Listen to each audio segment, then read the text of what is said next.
everybody. People have asked me about how to saute with water instead of oil. So I want to do a demo for you today and show you how. So I'm going to do this in a cast iron pan, and I'm going to test to make sure it's hot. You want it really hot. And then what I'm going to do is I'm going to put in either soy sauce or you can put plain water in.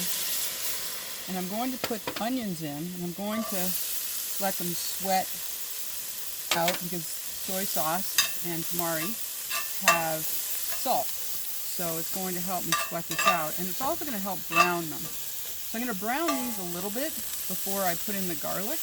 And this is such a great base for so many recipes from all over the world. And the aroma is amazing. I wish you could smell it. But you can see already it's starting to brown them. I'm starting to get a lot of nice color. And obviously the other thing you're going to do is see what they look like, start to caramelize them. They're starting to get a little bit more transparent, a little glassy looking. So they're looking pretty nice. And then what I'm going to do is I'm going to add some garlic in here, and I'm going to mix that in as well. And we ought to get some really nice aromas with this. And I like a cast iron pan because it retains the heat, and it is easy to clean up.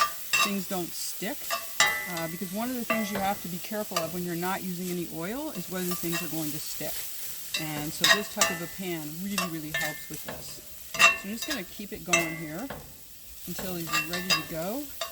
And if you need to adjust your heat up and down, you can do that. But one of the other things nice about the cast iron pan is it will retain the heat for quite a while. So it's quite a nice way to go. So we can see here that these are about ready to go ahead and use for a recipe.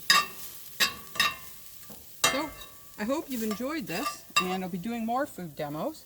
And I hope you have a great day.